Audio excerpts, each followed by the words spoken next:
That night, the skies over Tokyo glowed beneath banners of victory. Triumphant shouts echoed through every street. The Japanese people believed they were dominating Asia.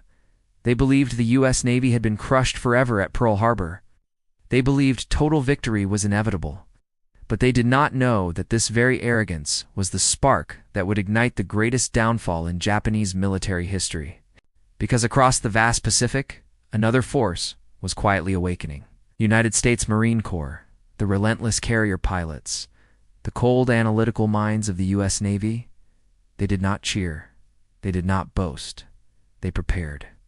And in war, the one who boasts the loudest is always the one who falls the hardest. On January 5, 1942, while Tokyo drowned itself in victory celebrations, Admiral Isoroku Yamamoto summoned the combined fleet staff. On paper, Japan was winning everywhere. The Philippines were collapsing, Malaya was breaking, and the Dutch East Indies were shaken. But Yamamoto, unlike the war-drunk nationalists in the Imperial General Staff, felt little joy. He knew what the others were too arrogant to see. Japan was winning too fast, and its victories were too shallow. These were only the results of surprise attacks on unprepared enemies. Nothing guaranteed Japan could survive a long, grinding war against the United States, a nation whose industrial power Yamamoto knew could not be defeated by a few spectacular blows. The reason he lived on the flagship Yamato instead of in Tokyo was simple. His own countrymen wanted him dead. His public warnings that Japan could not defeat America enraged the war fanatics. To them, his realism was treason. A simple, rational thought had become a crime worthy of assassination inside the delusional political climate of wartime Japan.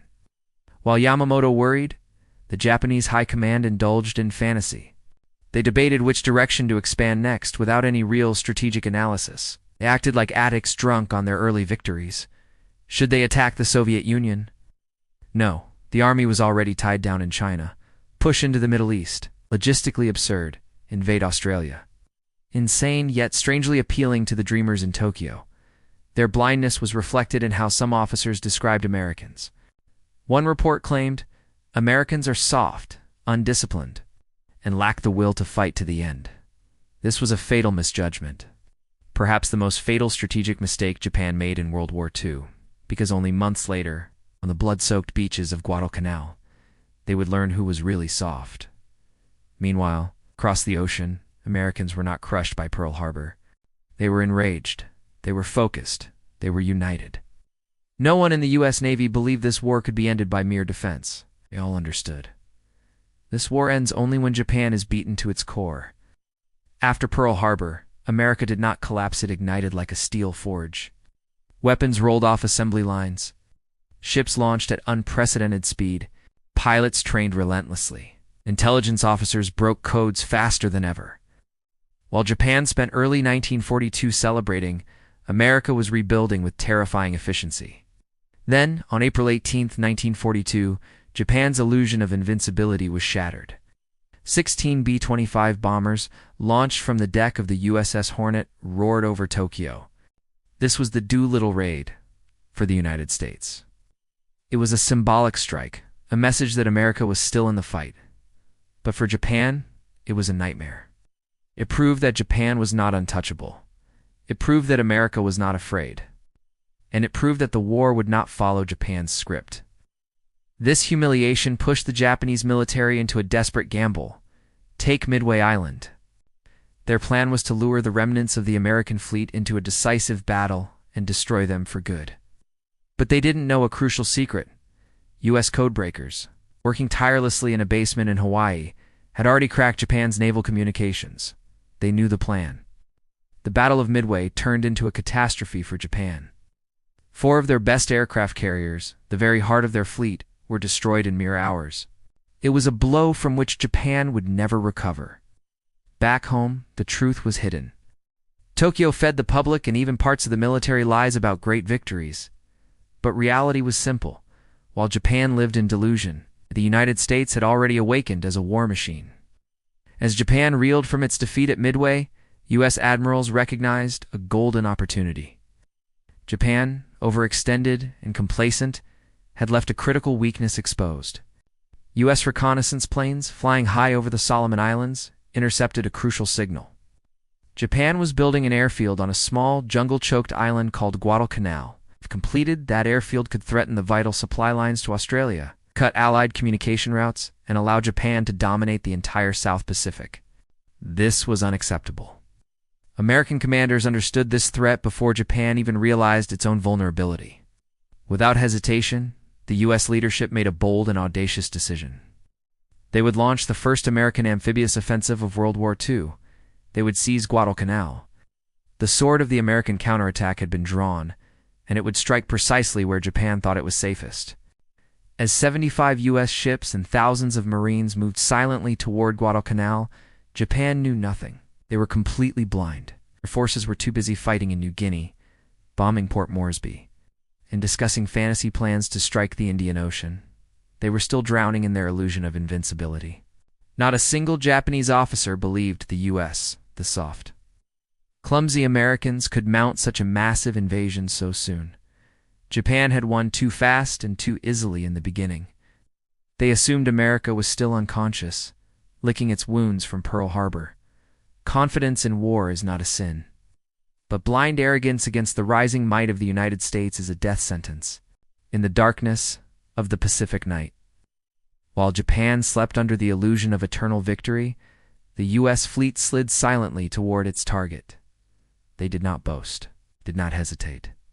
They did not underestimate their enemy, for they were Americans. And once America rises, nothing can stop it. The landing at Guadalcanal was about to begin, and it would rip Japan from its delusional dream with a waking nightmare, a nightmare carrying the name of the United States Marine Corps. August 7th, 1942. Dawn over the Solomon Sea. At 5:30 in the morning, the gray horizon began to brighten, revealing a sight unlike anything the world had seen since Pearl Harbor, the full power of the United States Navy on the move. 75 ships pushed through the waves, 3 aircraft carriers, a wall of cruisers and destroyers, transports packed with Marines, and hundreds of landing craft. Above them, the roar of American aircraft warming their engines split the morning calm. This was not the broken fleet Japan claimed to have annihilated. This was the reborn U.S. Navy, angrier, smarter, and deadlier. Japan believed America had no courage, no discipline, no willpower. But on this morning, thousands of Marines stood silently on deck, gripping their rifles, staring toward the distant, dark silhouette of land. There was no fear in their eyes, no arrogance, just resolve. They were about to begin the first American offensive operation of World War II. The night before, as the fleet approached the Solomons, rain squalls hid the ships from Japanese patrol planes. Pure luck, or perhaps fate, lending a hand. Either way, the Americans arrived completely undetected, and the Japanese, they were still asleep. As the sun rose higher, the shape of Guadalcanal appeared, dark mountains covered in jungle, with mist curling off the ridges. The Marines stared in silence. Some clenched their jaw, some whispered a prayer, but most simply watched with the grim determination of men who knew they were about to make history. At 6 a.m., the carriers Enterprise, Wasp, and Saratoga launched their first strike. The sky exploded with roaring engines as American fighters and bombers cut through the clouds toward the Japanese positions. Minutes later, the first explosions echoed across the island. The Japanese had no warning, no sirens, no alarms, nothing. They were caught completely off guard, exactly what happened to America at Pearl Harbor, but now the roles were reversed. And this time, the Americans were the ones bringing fire from the sky. The Japanese forces on Guadalcanal were not elite shock troops. They were mostly construction laborers, engineering units, a small detachment of infantry, and workers building the new airfield. When American bombs began falling, many ran straight into the jungle, abandoning their tools, their food, and even their breakfast. The Marines who later reached the abandoned Japanese camp would find rice bowls still warm, chopsticks scattered, and half-eaten plums on wooden tables. The Japanese had been so confident that they hadn't even finished fortifying their positions. They believed no one, especially not the Americans, would dare attack them. But that morning, America had come knocking. At 9 a.m., Landing craft crashed against the northern beaches of Guadalcanal. The Marines charged forward, rifles ready, expecting fierce resistance. But instead, nothing. No gunfire. No ambush. Not even a single Japanese soldier in sight. One Marine joked. "Hell, did the Japanese forget to show up?" Another replied. "They ran so fast they left breakfast on the table, but their officers were not laughing. This was too easy." And in war, easy always hides danger. Still, the Marines pushed forward, quickly capturing the nearly completed Japanese airfield. By noon, they were already renaming it Henderson Field, in honor of Major Lofton Henderson, a Marine pilot killed at Midway. Now the U.S. had exactly what Japan feared, an airfield deep inside their defensive perimeter. But while Guadalcanal was lightly defended, the nearby island of Tulagi was another story. This small island housed elite Japanese naval troops. The Yokohama Air Base Detachment experienced fighters who had zero intention of surrendering. At 8:15 a.m., the Marine raiders under Lieutenant Colonel Merritt Red Mike Edson stormed the beaches. Here, the Japanese fought like demons. They used caves, dugouts, rock fortifications, machine gun nests, and sniper positions hidden in trees. They refused to retreat, refused to surrender, and fought to the last man. But the Marine raiders were no ordinary troops either. They were volunteers, hand-picked, fiercely trained, and led by one of the finest combat leaders the Marine Corps would ever produce. The battle quickly devolved into brutal close quarters, fighting grades, knives, bayonets, dynamite charges. Japanese soldiers fought with suicidal resolve. Some even waited for Marines to approach, then detonated grenades against their own chests. But the Marines adapted fast. By nightfall, Tulagi's jungle was lit with raging firefights as Japanese soldiers launched a frenzied banzai attack in the dark, screaming as they charged. The Marines held their ground. When dawn arrived, Tulagi was carpeted with Japanese bodies. Every single defender had been killed. The Marines learned a harsh truth that day. The Japanese would not surrender, ever. And the Japanese learned an even harsher one. The Americans were far tougher than they had ever imagined. If Tulagi was bad, then Gavutu and Tanambogo were worse. These islands were dominated by two steep hills, fortified by Japanese machine guns that poured deadly fire on every landing craft approaching the shore. The Marines suffered heavy losses, landing craft destroyed, tanks set ablaze, entire squads pinned down. Japanese defenders used every advantage they had. They jammed crowbars under tank treads, threw gasoline-soaked rags, charged with bayonets, and fought to the death inside caves. One tank commander killed 23 Japanese soldiers before a single defender climbed onto his tank and stabbed him to death through the open hatch. The fighting was savage, primal, unforgiving. By dawn of August 8th, both islands were secured. All 500 Japanese defenders were dead, not captured, not wounded, dead. This was the nature of the Pacific War. And at Guadalcanal, America was learning it fast. Early that morning, the surviving Japanese commanders on Tulagi radioed a final, desperate message to Rabaul. Japan's major stronghold in the region, enemy invasion in progress, base overrun, request immediate support. Then the line went dead. At Rabaul, pilots were preparing to bomb New Guinea, not expecting any American presence. Suddenly, plans were canceled. Engines ignited, bomb racks loaded, fighters scrambled. 30 Japanese bombers and 18 Zero fighters roared into the air angry, confused, and utterly unprepared for what they were flying into.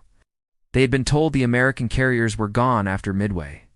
They were wrong, because as they approached Guadalcanal, they saw something they never expected. American carrier aircraft coming straight for them. The U.S. pilots attacked head-on, no hesitation, no fear. For the first time in the war, the Japanese felt what it was like to be on the defensive. The skies over the Solomons exploded into one of the fiercest dogfights yet seen in the Pacific. When the Japanese bombers reached the American fleet at noon, they were already battered by Wildcats, but the U.S. Navy wasn't done. Every ship opened fire. Cruisers, destroyers, transport sea and deck gunners with machine guns blasted the sky with lead. 23 of the 24 Japanese bombers were shot down. Only one escaped. The rest plunged into the sea or crashed burning near the beaches. The Americans lost planes, but not their carriers. The Japanese lost an entire bomber squadron, one they could never replace. For the first time, Japanese pilots felt American anti-aircraft fire, American fighters, American coordination, and American determination. This was not the soft America they mocked. This was a new America, relentless and unforgiving. By nightfall on August 8th, Henderson Field was secured. Tulagi was under American control. Japanese reinforcements had been crushed by submarines, and U.S. Marines held firm lines across the island. Victory seemed certain. But then, Admiral Frank Jack Fletcher made a fateful decision. He believed his carriers had taken too many losses. He feared another Japanese attack at dawn. And so, without waiting for permission, he withdrew the carrier force. He left the transports, left the supply ships. He left the Marines. When Admiral Turner read the message, his blood ran cold. They had landed 11,000 Marines on an island surrounded by Japanese territory, with barely 2 days of supplies, no air cover, and no certainty of reinforcements. The Marines did not know it yet, but they were now alone. And the Japanese were coming. The stage is set. Japan has awoken. America has landed. The carrier fleet is gone. 11,000 Marines now face the full wrath of the Japanese Empire. The battle for Guadalcanal is about to begin in earnest. The real nightmare is yet to come. August 9th, 1942. It's 1 o'clock in the morning on Guadalcanal. The island is quiet, almost too quiet. The jungle sleeps beneath a thin layer of fog, and Henderson Field lies silent. But out at sea, dark shapes are moving through the water. The Marines on the beach have no idea what's happening. They don't know that Admiral Fletcher, fearing for his carriers, has retreated to the southeast. He's left the landing force completely exposed. With no fighter cover, no early warning, and barely enough ammunition to last 2 days, yet not a single Marine complains. When an officer tells a squad leader that the carriers are gone, the Marine just shrugs and says, "Then we'll hold without him."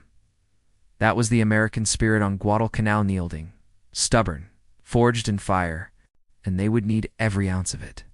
Because across the sea, the Imperial Japanese Navy was coming like a thunderstorm. Japan had spent years mastering an art the Americans had completely ignored: night naval combat. Under the cover of darkness, they moved like ghosts, swift, coordinated, and deadly. Their lookouts had owl-like eyes, and their torpedoes, the Type 93 Long Lance, were the most lethal in the world. Their Admiral Gunichi Mikawa was a brilliant tactician. He knew that if he struck fast and hard, he could shatter the entire American invasion in a single night. He had 5 heavy cruisers, 2 light cruisers, and a destroyer. Facing him were Allied ships scattered in a loose, unprepared formation. At midnight, Mikawa's fleet sped down. The slot, the narrow channel between the islands that would soon become infamous for bloodshed, they moved with no lights, no radio chatter, and no hesitation. The Americans didn't even know they were coming. Earlier that evening, there were multiple chances to spot Mikawa's fleet, but every one was missed. A U.S. submarine saw the Japanese force, but its report was delayed. A B-17 bomber spotted them, but its message was dismissed. Coast watchers sent alerts, but the warnings were bogged down by communication lags. It was a perfect storm of miscommunication and bad luck. Admiral Turner, still on the transport ships, believed the Japanese would never attack without their own carriers. He was wrong. Very wrong. At 1:43 a.m., a lookout on the cruiser USS Chicago finally saw something slicing through the water. He screamed, "Torpedo, wake!" It was already too late. The water around Savo Island suddenly erupted in light as brilliant flashes from Japanese cruisers tore through the night sky. The Battle of Savo Island had begun, and the Allied fleet was caught completely by surprise. The Japanese fired with terrifying accuracy, their shells raining down like molten steel. The Australian cruiser HMS Canberra was hit first. The opening salvos smashed her bridge, killing the captain and senior officers instantly. Within minutes, the ship was dead in the water, engulfed in flames. Mikawa then turned his guns on the American cruisers, Astoria, Quincy, and Vincennes. The Japanese gunners fired so fast their barrels glowed red in the dark. Silhouetted by the burning Canberra, the U.S. ships were perfect targets. The Astoria took dozens of hits. The Quincy was ripped to pieces. The Vincennes was struck by multiple torpedoes. Many American sailors died before they could even reach their battle stations. One survivor later recalled, "The night turned white. I didn't hear gunfire, just thunder. I remember looking around and realizing the ocean was on fire." After 30 devastating minutes, Mikawa had crushed the Allied screening force. He now had a clear path to the vulnerable heart of the American operation, the transport ships. If he pressed his attack, he could destroy the ammunition, fuel, food, and heavy equipment the Marines desperately needed. He could have won the entire Guadalcanal campaign in a single night. But Mikawa hesitated. Now he feared the American carriers, the same carriers that Fletcher had already withdrawn. In the darkness, he imagined American planes waiting for dawn to strike his fleet. So, he turned back. This decision, born from a phantom fear, may have saved his ships for the night, but it doomed Japan in the long run, because the Marines were still on that island, and they were not leaving. As morning light crept over the Solomon Sea, it revealed a scene of pure devastation. 3 Allied cruisers were sinking. Hundreds of bodies floated in the water, and oil fires spread across the surface. A Marine sergeant watching from the beach muttered, "If that's what a Japanese night attack looks like, God help us." But help was not coming. The transports were leaving. The Marines now had only a fraction of their supplies, limited medical gear, and no reinforcements on the way. They were cut off, but something remarkable happened. They didn't panic. They didn't retreat. They dug in. By noon, Marines were setting up defensive positions all around Henderson Field foxholes, machine gun pits, and mortar placements. They were outnumbered and outgunned, but they were United States Marines, and they held. When news of the American landing reached Tokyo, Japanese officers laughed. They thought the Marines were soft and would withdraw after the naval disaster. Their arrogance blinded them.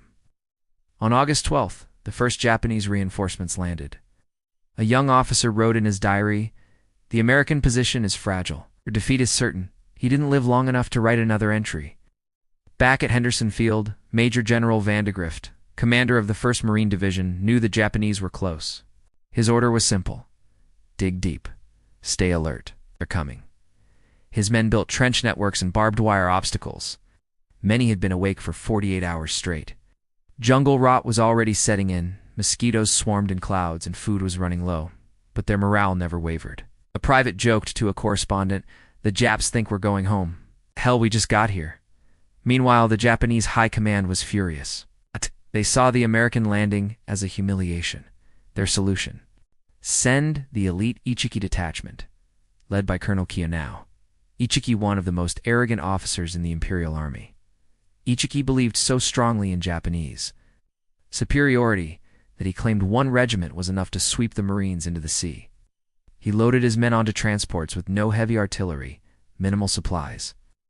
In complete confidence that the Americans would crumble, he was marching straight into a disaster. By August 18th, word spread among the Marines. A major attack was imminent. Sergeants checked machine guns. Mortarmen adjusted their firing angles in the mud. Snipers climbed into the trees, melting into the canopy. As night fell, the jungle became a living nightmare of strange sounds and suffocating humidity. Corporal whispered to his friend, "They're out there. You can feel it." He was right. On the other side of the jungle, over 900 men of the Ichiki detachment were marching silently toward Henderson Field. They believed they were about to crush a terrified, defeated enemy. They had no idea they were walking into the Battle of the Tenaru, a slaughter that would shake Japan to its very core. The moment where Japanese arrogance meets American steel is just minutes away. August 20th, 1942. A breezeless, suffocating night fell upon Guadalcanal. The Tenaru River, a shallow tidal lagoon just east of Henderson Field, reflected the moonlight like a blade of silver cutting through the jungle. On one side of that river were 900 elite Japanese soldiers of the Ichiki detachment, absolutely certain of a swift and glorious victory. On the other side were American Marines, wary, hungry, and dangerously undersupplied, but more determined than ever. The Japanese command believed American morale was broken, that the Marines lacked discipline, and that Henderson Field would fall with a single, overwhelming shock assault. This belief didn't come from solid intelligence.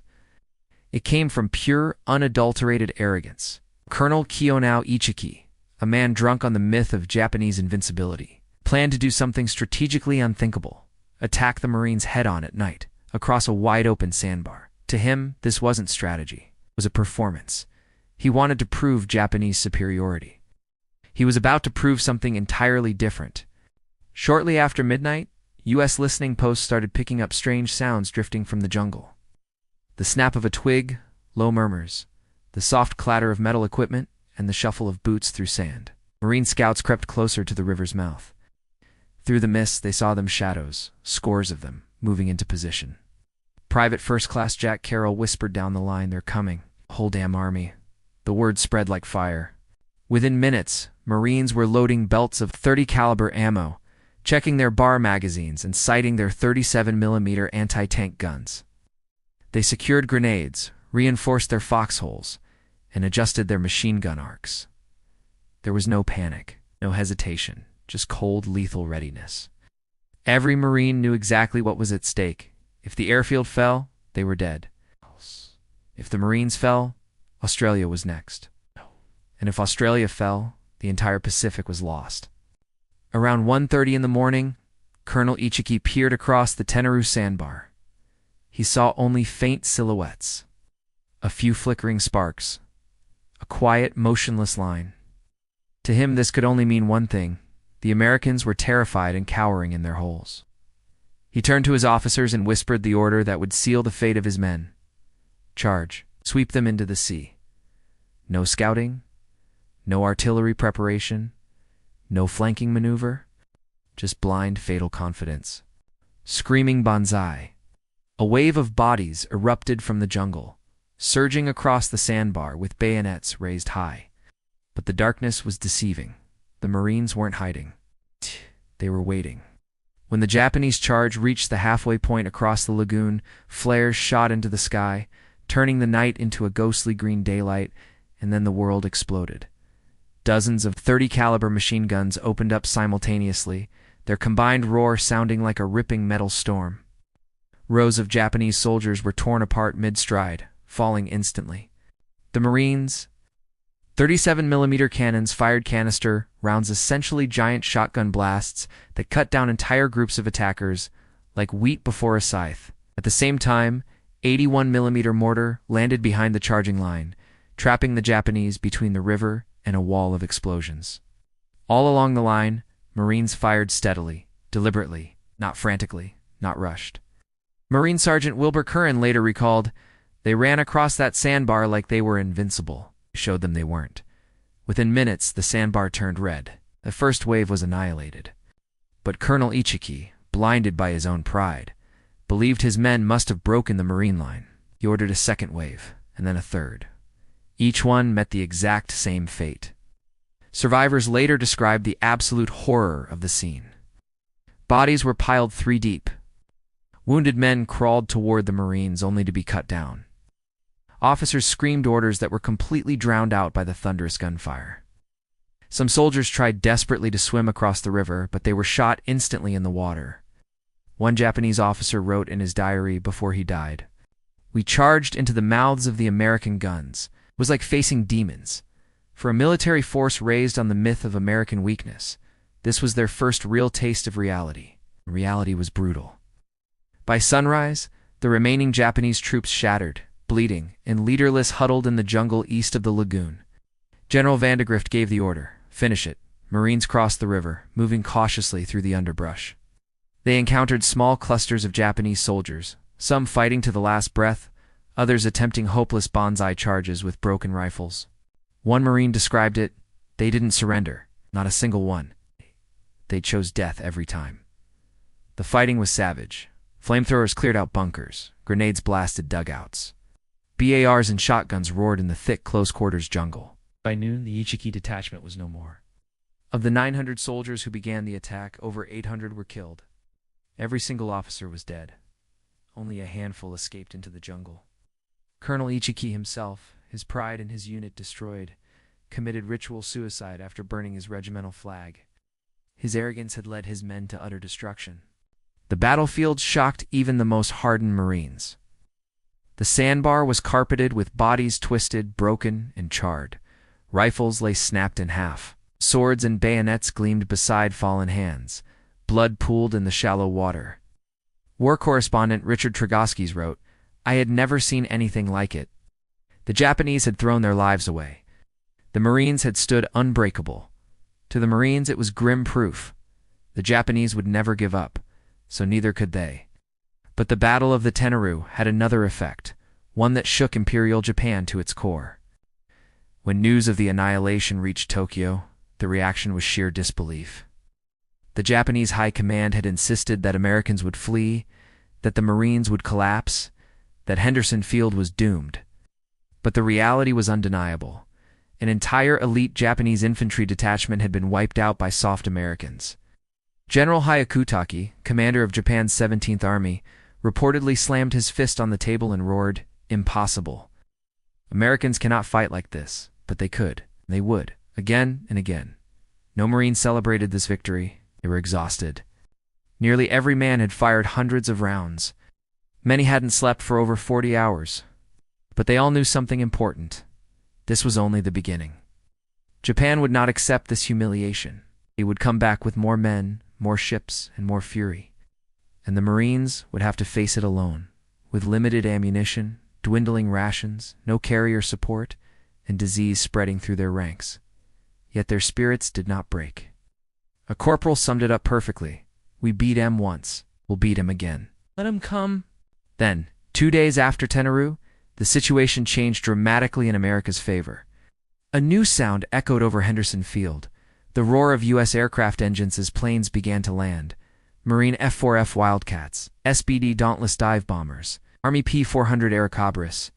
These planes formed a ragtag, undersupplied air unit that would become legendary, the Cactus Air Force, named after the Allied codename for Guadalcanal, Operation Cactus. They had almost no spare parts, barely enough fuel, and pilots who flew multiple missions a day. They cannibalized wrecked planes just to keep others flying. Yet they fought like lions. Their arrival meant Henderson Field was no longer just a captured airstrip. It was now a fortress. Humiliated by Tenaru, Japan gathered a new force, thousands of fresh troops, heavy artillery, and powerful weapons. Their goal was simple: retake Henderson Field at any cost. They still believed the Marines were weak, that their morale would break, and that the jungle would crush them. And the jungle was hurting the Marines. So were malaria, dysentery, and starvation. But something Japan could never grasp kept the Marines standing: American resolve. They fought not for empire or glory, but to protect one another, and because retreat was simply not an option. The battle lines were shifting. With Henderson Field secured, the Marines expanded their perimeter, sending patrols deeper into the jungle. Engineers improved bunkers, machine gunners recited their positions, and snipers took 2 hidden nests in the treetops. The Marines were preparing for the next Japanese assault, one that would be far larger, deadlier, and more coordinated. And it was coming soon. Japan has been bloodied. America has gained a foothold. The myth of Japanese invincibility is shattered. But the real test, the fight that will decide the fate of the entire Pacific, is still ahead. The Battle of Bloody Ridge. By late August 1942, Guadalcanal had developed a grim and eerie familiarity for the Marines. There was the constant, high-pitched hum of insects, the oppressive humidity that clung to you like a wet blanket, and the sour, thick smell of rotting jungle vegetation. Every day brought the distant rumble of Japanese artillery, and every night, the growl of enemy bombers, the Marines nicknamed Washing Machine Charlie. But beneath this new, terrifying routine, every man knew something bigger was coming. Patrols were reporting more and more Japanese movement east of Henderson Field. Allied coastwatchers spotted Japanese troop transports gathering at Rabaul. Intelligence estimated that thousands of enemy troops were preparing for a massive assault. It was no longer a question of asterisk, if asterisk. It was a question of asterisk when asterisk, and the place where the Marines would make their stand was a narrow, uneven razor of high ground just south of the airfield, a place that would soon become one of the most sacred sites in Marine Corps history, Bloody Ridge, or, as it would come to be known, Edson's Ridge. If the Japanese expected to find exhausted, demoralized Marines, they were in for a nasty shock. Because guarding that ridge was Lieutenant Colonel Merritt Austin Edson, commander of the legendary Marine Raiders. His men called him Red Mike. He was calm, soft-spoken, lean, and as sharp as a freshly honed knife. His men swore he had a sixth sense for danger. General Vandegrift himself called Edson the best combat officer in the Marine Corps. He had already proven his mettle on the island of Tulagi, but this ridge would define his legacy. Edson patrolled the area personally. He touched the soil, studied the terrain, and closed his eyes, imagining where the Japanese would come from.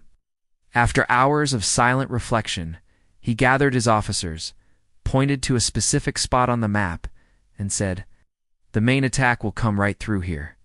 He had tapped the exact location where the heaviest Japanese assault would fall just days later. His raiders trusted him completely, and in the coming hours, they would need every single ounce of that trust. North of the ridge, deep in the humid jungle, General Kiyotake Kawaguchi was assembling his soldiers. He had 3,500 seasoned Japanese troops, infantry regiments hardened by bloody campaigns in Malaya and Borneo. He had heavy weapons, machine guns, field artillery, and a fanatic, unwavering belief that the Empire of Japan could not lose. To Kawaguchi, the Americans were nothing more than weak jungle troops, shaken by combat, riddled with disease, and starving. In his battle plan, he wrote, "We will capture Henderson Field with one night attack. Dawn will see the American heads at the feet of the Emperor." But Kawaguchi made the same deadly mistake Japan had made before. He underestimated the United States Marines, and he underestimated Red Mike Edson. By early September, the chilling signs of the coming horror were piling up. Japanese snipers grew more active, and patrols clashed daily in the jungle gloom. Marines stumbled upon fresh Japanese campfires, and at night, the sound of enemy drums echoed ominously through the valleys.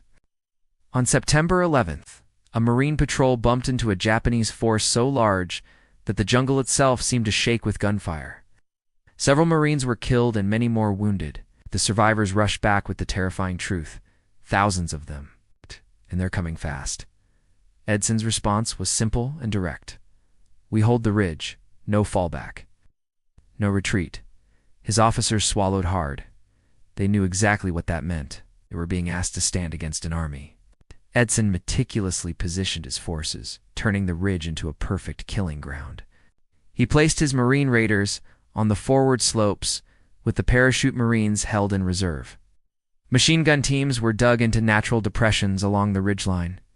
BARs and riflemen covered every conceivable approach. Mortar were presighted to ranges that Edson had calculated himself. Snipers were hidden in trees and behind fallen logs. Every foxhole was dug deeper. Every field of fire was triple-checked. A young corporal pointed out that the ridge was terribly exposed. No real cover, no deep trenches, no solid bunkers. Edson just nodded and replied, "We're not here for cover. We're here to stop them." Shortly after nightfall on September 12th, the Japanese made their first probing attack. It was small, maybe a few dozen men. It was a test. They charged out of the jungle, screaming, firing wildly, trying to break the Marine line. The raiders cut them down in seconds. As an unnerving silence returned to the ridge, one raider whispered to his buddy, "That wasn't the attack. That was the announcement." He was right. Because deeper in the jungle, thousands of Japanese soldiers were tightening their grips on their rifles and bayonets. The real attack would come the next night. It would be hell on earth. September 13th, 1942, the sun set behind a blood-red sky. The jungle birds went silent. Even the wind seemed to hold its breath. Then, at 9 p.m., the jungle erupted. Bugles blared, drums thundered. Thousands of Japanese soldiers screamed in unison, a terrifying guttural roar that seemed to shake the very ground beneath the Marines' feet. They braced themselves. Edson stood tall among his raiders, rifle in hand, a red bandana tied around his neck, the symbol of his fighting spirit. His men saw him, and courage filled their veins. The Japanese came in 3 massive screaming waves, straight at the center of the ridge, exactly where Edson had predicted they would. The first wave surged out of the darkness, hundreds of soldiers firing machine guns and hurling grenades. The Marines opened up. Automatic rifles spit fire, machine gun belts glowed red-hot, and mortar pounded the jungle, turning it into a churning inferno. Tracer rounds sliced the night into 1,000 pieces. Still the Japanese came. They climbed over their own dead, using fallen bodies as shields, charging again and again and again. A raider shouted into the chaos, "They're like ghosts. They won't stop." From nearby, Edson's voice cut through the noise, calm and steady. "Then we won't stop either." Around midnight, the pressure became overwhelming. Japanese soldiers penetrated the left flank, slipping past foxholes and appearing behind the Marine positions. Chaos erupted. A machine gun team was overrun. A mortar squad was wiped out. Vicious hand-to-hand fighting exploded all across the ridge as Marines fought with knives, rifle butts in their bare hands. A Japanese soldier leaped into Edson's command post, his bayonet aimed straight for Edson's chest. Edson spun, fired his pistol point blank, and dropped him instantly. He grabbed his radio and called General Vandegrift. "They're all over us. We're pulling back to the final defensive line." It was the only retreat Edson ever ordered. The Marines fell back and formed a tight horseshoe around the highest point of the ridge, a small knob of earth that would be their final stand. They placed every remaining machine gun shoulder to shoulder. Mortars were dragged up by hand. Ammunition runners sprinted through a curtain of gunfire, falling, rising, and running again. Then the Japanese hit them like a tidal wave. At one point, a Japanese company nearly broke through the center of the line. Edson saw it happening, climbed atop a log, and waved his pistol, shouting above the roar of battle, "Marines, hold your line. This is our ridge, hold your line." Marines roared back and held. That was the turning point. If that line had broken, Henderson Field would have fallen, and with it, the entire Allied position in the Pacific. But it did not break. Not that night. Not ever. As the first pale beams of sunrise crept across Guadalcanal, the Japanese attack finally collapsed. Taguchi's elite regiments were destroyed. His soldiers, those who survived, wandered in confusion, bleeding and broken, before melting back into the jungle. The slopes of the ridge were piled high with their dead. The Marines walked the line in a stunned silence. They had all expected to die. Instead, they stood victorious. A raider captain looked over the carnage and said, "We didn't save a ridge, we saved an island. Maybe more." He was right. The cost of victory was steep. The Marines suffered heavy casualties. Entire companies were reduced to just a handful of men. But the Japanese had suffered far, far worse. Over 1,200 were killed, their bodies left where they fell. Kawaguchi's division was shattered. The myth of Japanese invincibility in night attacks was destroyed forever. When General Vandegrift surveyed the battlefield, he whispered, "They threw the best they had at us. They couldn't move the Marines 1 inch." Back in Tokyo, the High Command refused to accept reality. Couldn't believe that American Marines, exhausted, starving, and outnumbered, could defeat their elite forces. They blamed the jungle, the weather, poor communication, anything but the truth. The United States Marines were tougher than anything Japan could send. So instead of reconsidering, Japan decided to send even more troops. They would try again, and again. Guadalcanal was becoming a meat grinder, and Japan was feeding its best soldiers directly into it. Despite the monumental victory on the ridge, the Marines knew there would be no rest. Henderson Field was still the key. Every battle, every sacrifice revolved around that single, precious airstrip. It was the Marines' lifeline, the platform for the Cactus Air Force, and the one objective Japan would die trying to retake. And every day, the pilots of the Cactus Air Force risked their lives to defend it, their patched-up Wildcats and Dauntlesses rising to meet the enemy. As long as Henderson Field stayed open, the Marines would not fall. The ridge was held. But the campaign was far from over. The Japanese defeat on Edson's Ridge stunned both sides. For the Marines, it proved they could survive anything Japan threw at them. But it also revealed a terrifying truth. Japan wasn't giving up. Not even close. Every Coast Watcher report, every intercepted message, every reconnaissance flight said the same thing. More troops, more ships, more destruction. General Vandegrift studied the intelligence maps and murmured, "They're preparing another hammer strike. This one will be bigger." He was right. After the ridge, Henderson Field became a magnet for death. Every night, heavy Japanese artillery hidden deep in the jungle fired into the Marine perimeter. Shells screamed overhead, shaking bunkers and collapsing dugouts. The Marines gave the guns a nickname, Pistol Pete. The shelling never stopped Henderson Field from flying missions, but it made every hour a gamble. Pilots sprinted to their planes through explosions. Ground crews refueled bombers while shrapnel sliced past. Marines dove into trenches so often that they slept with their helmets on. They refused to abandon the field. As one pilot said, "If Henderson dies, We all die, so we keep it alive. September bled into October. Japan gathered a massive force. 17 transports packed with soldiers, artillery, and ammunition. Escorted by destroyers and supported by a fleet of cruisers, battleships, and carriers. Their objective was simple: crush the Marines and retake Guadalcanal before America could reinforce again. They called it the Centripetal Offensive, a fancy name for their typical strategy of underestimating the Marines and ignoring their own logistical failures. Japan was entering the most dangerous phase of the campaign, desperation disguised as confidence. Back in Pearl Harbor, Admiral Chester Nimitz knew the Marines couldn't hold indefinitely without major naval support. And so, for the first time since the disaster at Savo Island, the U.S. Navy gathered its strength to confront the Japanese head-on. 2 fleets were now converging on the Solomon Islands. On one side, Japan's veteran carriers and confident admirals. On the other, America's rebuilt task forces. Still recovering from early losses, but piloted by battle-hardened men who had fought at Coral Sea and survived Midway, they had learned to beat the legendary Zero fighters using superior tactics. What was coming next would decide the fate of the entire Pacific War. On the night of October 11th, U.S. radar picked up a Japanese fleet approaching Guadalcanal. They were headed toward Henderson Field for a pre-invasion bombardment. The U.S. Navy, eager for redemption, saw its chance. Rear Admiral Norman Scott gave the order: "We intercept. We hit them first." No repeat of Savo Island. At 11:46 p.m., American cruisers and destroyers opened fire.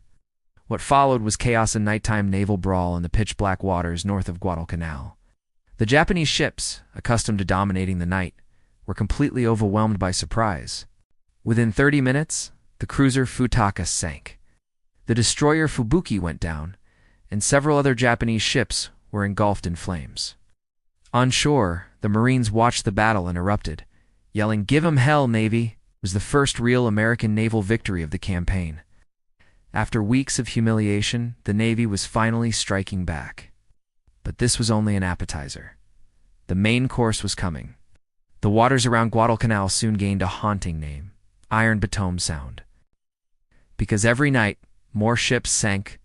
Their American, Japanese, destroyers, cruisers, transports, even battleships. The ocean floor was being paved with steel and oil. At night, Marines could see flames offshore, silent orange pillars marking where another ship slipped beneath the waves. Sometimes, burning fuel washed up on the beaches. Sometimes, bodies drifted ashore at sunrise. The war had hardened the Marines into unbreakable steel. But they began saying something that would echo for generations. The sound is haunted. And maybe it was. After the defeat at Cape Esperance, Japan didn't quit. Instead, they pushed harder. On October 13th, the Japanese battleships, Kongo and Haruna, approached Guadalcanal and fired 914-inch shells into Henderson Field. 900. The ground shook like thunder. Aircraft blew apart in fireballs. Fuel tanks ruptured. Runways cratered into moonscapes. A Marine pilot later said, "It felt like the end of the world." By morning, Henderson Field looked dead. Oh. Japan believed they had succeeded, but they didn't understand the Marines. At dawn, pilots crawled out of foxholes, coughing dust and smoke. Ground crews, exhausted, bruised, bloodied, stumbled onto the shattered runway. Bulldozers revved. Engineers shoveled dirt. Marines carried bombs to planes by hand. And by noon, Henderson Field was operational again. Japan could level it, bombard it, and burn its fuel. But they could never kill the Marine spirit that kept it breathing. The Cactus Air Force took off once more, engines roaring defiantly. They slammed into the Japanese convoy. Torpedoes ripped into transports, bombs crushed deck plates, and fighters strafed troop barges. Japan finally managed to land 4,500 troops, but they paid in blood and steel to do it. And worse, those troops arrived without heavy artillery or enough supplies, because so much of it now rested at the bottom of Ironbottom Sound. On land, while ships burned offshore, the Marines waged their own brutal war along the Tenaru River. The Japanese wanted to break the Marine defense line and open a corridor for a new assault. The 5th Marines had no intention of letting that happen. They launched attacks, pushing the Japanese back foot by foot. Japanese counterattacks slammed into them, trying to encircle the Americans. The jungle became a slaughterhouse, with vines soaked in blood and artillery shaking the earth. At one point, a Marine platoon was surrounded. Instead of surrendering, they called artillery down on their own position. The radio operator shouted, "Drop it right on us. We're dead anyway." The Japanese were obliterated. The Marines survived. That was the difference. Japan fought for an empire. The Marines fought for each other, and that made them unstoppable. As Japan funneled more men toward Guadalcanal, their carriers also surged south. The new plan: draw out the U.S. carriers and crush them in a decisive battle. This would be Japan's last great carrier strike of the war. The U.S. Navy responded with the carriers Enterprise and Hornet, along with their cruiser and destroyer escorts. The stage was set for the Battle of the Santa Cruz Islands. Japan still believed its carriers could win the Pacific. They were wrong. But we can't talk about Guadalcanal without honoring another group of heroes, the Coast Watchers. These missionaries, planters, local scouts, and allied officers were hidden on nearby islands, living in constant danger. They provided early warnings of Japanese air raids, exact troop movements, and fleet positions intelligence that saved thousands of American lives. General Vandegrift later said Guadalcanal, and he meant it. They were a silent, unseen shield for the Marines and the Navy. Guadalcanal was changing. The Marines were tougher. The Navy was returning with a vengeance. Henderson Field was an unkillable beast. The Japanese, meanwhile, were losing men they couldn't replace and sending troops into battle without enough supplies, realizing their empire was cracking. But the greatest battles were yet to come. Night battles that would shake the earth, and a final Japanese offensive that would shock both sides. The campaign is reaching its climax, and you won't want to miss what happens next. Today we enter the most savage naval battles of the entire war. This is the night the ocean burned. After the Battle of the Santa Cruz Islands, the U.S. Navy was on the brink. The carrier Hornet was gone. The Enterprise was a wreck. Dozens of pilots and planes were lost. By any measure, Japan had won the battle.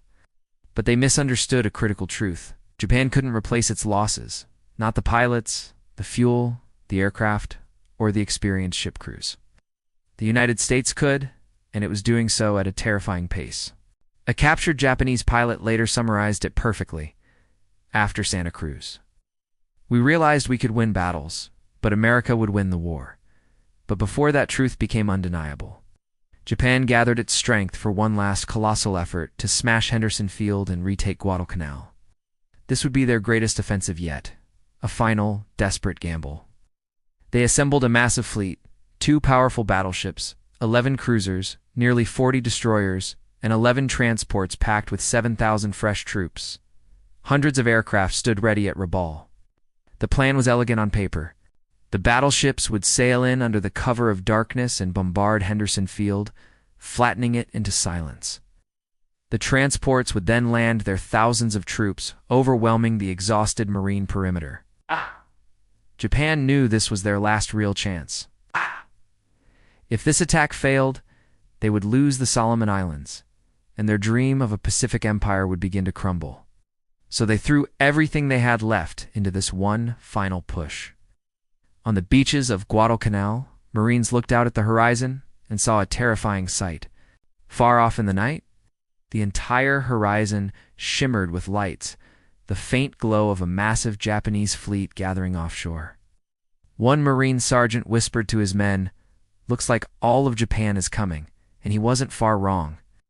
At Henderson Field, every available aircraft was scrambled into the Sky Wildcats, Airacobrews, Dauntless dive bombers, and Avenger torpedo bombers. But there were simply too few of them. This battle would not be won in the air. It would be decided at sea. And the dark waters of Ironbottom Sound were about to erupt into a nightmare of steel, fire, and shattered ships. On the night of November 13th, 1942, a ragtag American force sailed out to meet the enemy. It consisted of just 2 heavy cruisers, 3 light cruisers, and 8 destroyers, led by Admiral Daniel Callahan. Their mission: stop the Japanese bombardment force.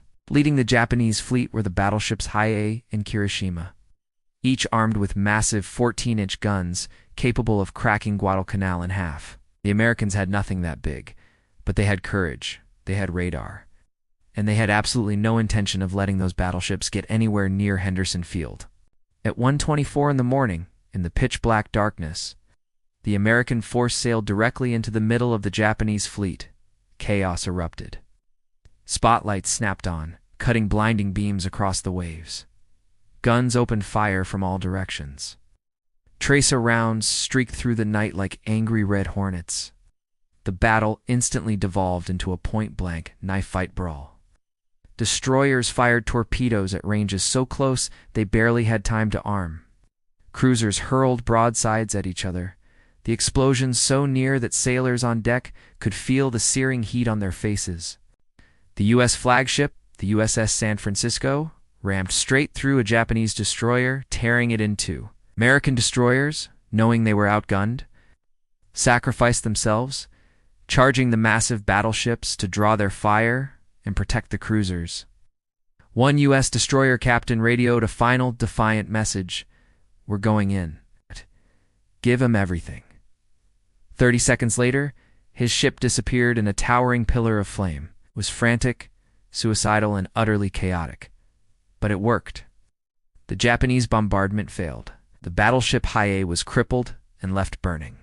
The Japanese fleet, confused and battered, retreated into the darkness. Henderson Field had survived.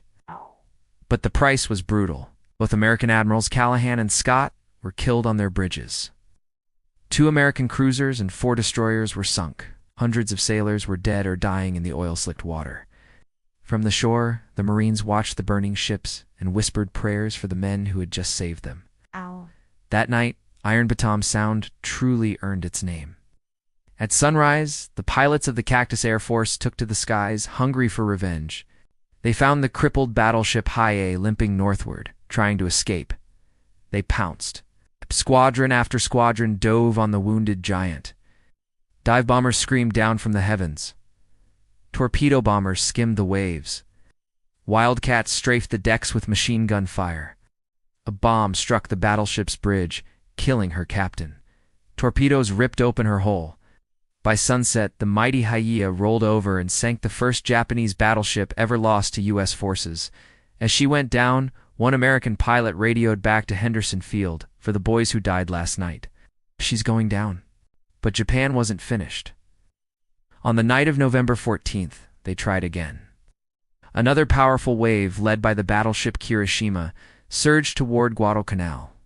This time, the U.S. Navy had one ace left to play: the USS Washington, a new, powerful battleship with superb radar. Accompanied by her sister ship, the South Dakota, the battle began with a disaster for the Americans. The South Dakota suffered a series of electrical failures, leaving her systems dead in the water. She was instantly caught in Japanese spotlights. More than a dozen enemy ships opened fire on her at once. She took 26 major hits. Her decks were shredded, and fires burned from bow to stern. She was blind, deaf, and crippled. It seemed she was doomed. But in the darkness, another ship was closing in, completely undetected. It was the Washington, at a range of just 8,400 yards point-blank for battleships. Her advanced radar locked onto the Kirishima. Her commander, Admiral Willis Lee, gave the simple, devastating order: "Open fire." The Washington unleashed hell. Her 16-inch guns roared, firing 9-gun broadsides that sent shells the weight of small cars hurtling through the dark. The thunder of the guns was heard all across Guadalcanal. In just 7 minutes, the Kirishima was a burning wreck. Her guns were silenced, her steering destroyed. Men jumped from her decks into a sea of flaming oil. At 3:25 a.m., she rolled over and sank. Japan had now lost its second battleship in just 2 nights. The tide had turned. Even after this devastating loss, Japan still tried to land its reinforcements. 11 transports, filled with thousands of soldiers, made a desperate dash for the beaches of Guadalcanal. But at dawn, the aircraft from Henderson Field found them. Dauntless dive bombers came screaming down like avenging angels. They hit ship after ship. Transports exploded. Ammunition cooked off in massive fireballs. The water boiled with flame and wreckage. Only 2 transports ever made it to shore, and while they delivered their troops, they delivered them with no food, no ammunition, and no supplies. Those soldiers were starving the moment they stepped onto the sand. The Japanese commander, General Hyakutake, later wrote of this moment, "It was the beginning of the end." By late November, the Japanese soldiers stumbling out of the jungle were skeletal figures. They had no boots, no ammunition, and no rations. Riddled with malaria, dysentery, and infected wounds, they were living on coconuts, grass, tree bark, and insects. One Marine patrol found a Japanese diary. The final entry read, "We are dying in the jungle. The Americans do not die." Why? The answer was simple. Because the U.S. Navy refused to quit, because the Cactus Air Force kept flying, and because the Marines on the ground refused to give a single inch. By early December, the Imperial High Command in Tokyo was forced to admit a secret, unthinkable truth. The Guadalcanal operation was impossible. Publicly, they still claimed victory was at hand. But privately, the generals knew. The Marines were not weak. The U.S. Navy was not destroyed. Henderson Field could not be captured. The empire was cracking at its foundations. Guadalcanal was no longer a battlefield. It was a graveyard for the Imperial Japanese Army. One evening in December, Marines on Henderson Field watched a strange sight on the horizon. Japanese ships were appearing again, but they weren't attacking. They were evacuating their own troops. A corporal standing on the airfield murmured, "They're running." A sergeant next to him replied, "They finally figured out who owns this island." Months of hard fighting still lay ahead, but the psychological shift was seismic. For the first time, the men on Guadalcanal knew, with absolute certainty, that they were winning. Japan's grand offensive had been utterly shattered. The tide of the war in the Pacific had finally, decisively turned. Join us next time as we cover the final collapse of the Japanese forces, the arrival of the U.S. Army, and the ultimate victory at Guadalcanal, the first great Allied triumph of the war. By December 1942, Guadalcanal had become a black hole for the Empire of Japan, a place where soldiers, ships, and national pride were swallowed whole. The Japanese 17th Army was starving. Nightly Tokyo Express supply runs were being shredded by U.S. destroyers' PT boats, relentless strikes from the Cactus Air Force, and unseen submarine wolf packs. What little food arrived often sank to the bottom of the sea before a single soldier could taste it. Japanese diaries recovered from the island paint a horrifying picture. Men wrote of eating roots, grinding up palm fronds, and boiling their own leather belts just to survive. They chewed grass soaked in rainwater. One entry read, "We have not eaten for 5 days. America rains steel. We eat dirt." Another soldier, watching the Americans, wrote with a sense of dread, "The Marines never weaken. They become stronger." And that was the cruel truth. While Japan starved, the Marines, though battered and exhausted, were being reinforced. America possessed something Japan never had: limitless industrial power and an unbreakable will to defend freedom, no matter the cost. On December 17, 1942, the weary Marines stood on the beach, watching another wave of landing craft churn toward shore. But these weren't Marines. They were soldiers of the U.S. Army's 25th Infantry Division. Fresh uniforms, fresh boots, fresh rifles, and fresh artillery. To the starving Japanese hiding in the jungle, these men must have looked like an army of giants. A Marine lieutenant on the beach grinned and remarked, "We held the line. Ow! Now the Army's gonna push it." The arrival of the Army signaled a profound shift in the conflict. The United States was no longer fighting to survive. It was now fighting to win. Despite starvation, disease, and the collapse of their supply lines, Japan attempted one final, desperate offensive in late December. General Hyakutake issued a grim order: break the American line or die with honor. Thousands of emaciated men, some too weak to stand, were forced into assault formations. They limped toward the Marine perimeter. Some crawled, some staggered forward, carrying rifles with no ammunition. It wasn't a battle, it was a tragedy. American machine guns cut down the first wave. Mortars shattered the second. The jungle floor was littered with bodies before the Japanese even reached the American lines. Behind the assault zone, Japanese officers committed suicide. The surviving soldiers, delirious and broken, wandered back into the jungle. Watching the carnage, a Marine corporal whispered to his comrade, "What kind of commanders send starving men to die like that?" The answer: commanders drunk on pride, allergic to reality, and incapable of admitting defeat. With the Japanese now on the brink of total collapse, the combined Marine Army force prepared for the final push in January 1943. Three major offensives began, targeting key Japanese strongholds, the rugged ridge network known as the Galloping Horse, the forested hills of the Seahorse, and Kokumbona, Japan's last major base on the island. The fighting was brutal. American soldiers advanced through choking jungle, steep ravines, and a maze of booby traps. They faced machine gun nests hidden under tree roots, caves reinforced with logs, and snipers perched high in palm trees. But unlike Japan, America had overwhelming superiority in artillery, air power, and naval support. Most importantly, it had logistics that actually worked. The Marines had a grim joke. The Japanese fight like demons. We fight like professionals. And in war, professionals are the ones who win. By January 20th, Japanese casualties had ballooned into the tens of thousands. Entire regiments had vanished into the jungle. Some men tried to swim to other islands, only to drown in the unforgiving currents.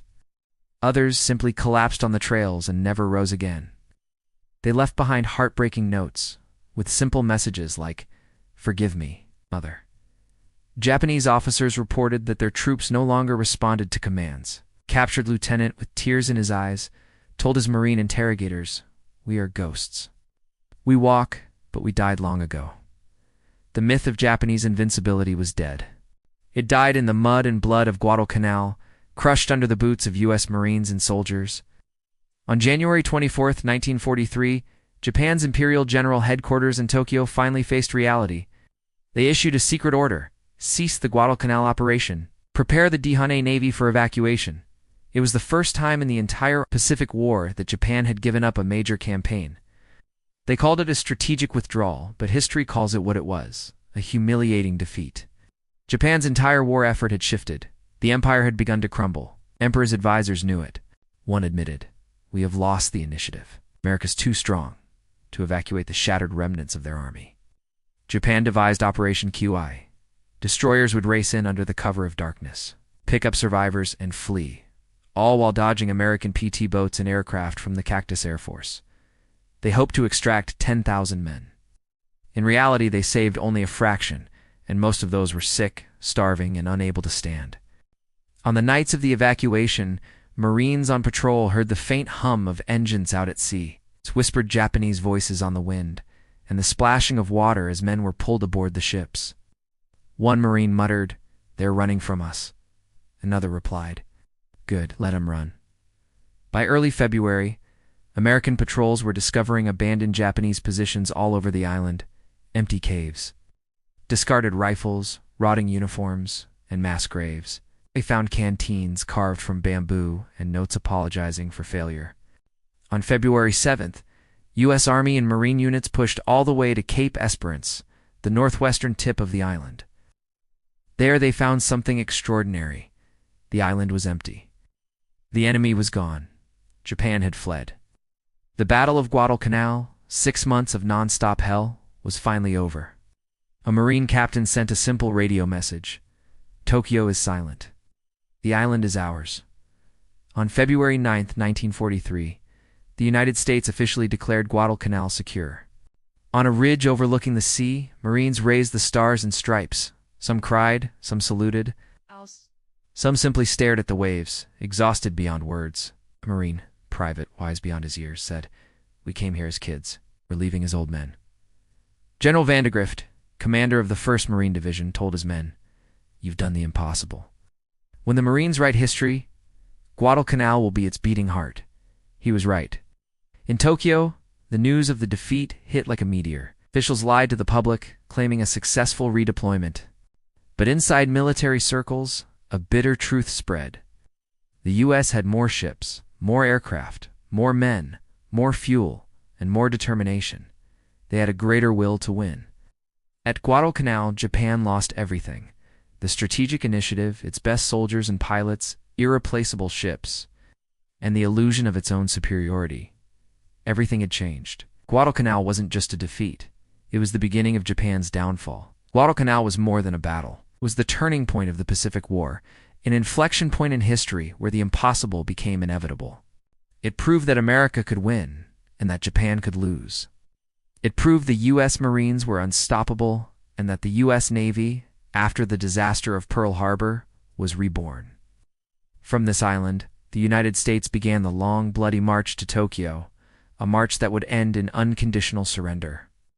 Guadalcanal will forever be remembered as the first major offensive, as the first great victory, and the place where America truly proved its strength. As the months passed, the waters around Guadalcanal grew calm again. But beneath the waves, the ghosts of the naval battles still sleep. Battleships, cruisers, destroyers, and aircraft litter the seafloor. A silent testament to the ferocity of the fighting, Ironbottom Sound remains to this day a memorial to sacrifice. A Marine sergeant returning to the island years later looked out at the water and said quietly, "This water remembers," and it does. Guadalcanal taught Japan that courage is not enough, fanaticism is not a strategy, and an empire built on arrogance cannot withstand a nation built on freedom. It taught America that its Marines are unbreakable, its sailors will fight to the last shell, and that a free nation with a righteous purpose can overcome any darkness. At Guadalcanal, the United States Marine Corps carved an eternal truth into the pages of history. When the odds are impossible, Marines make them possible, and the world is never forgotten. Thank you for joining us on this journey through one of history's most pivotal battles. If you found this series meaningful, please like, subscribe, and share it with others. We'll see you next time.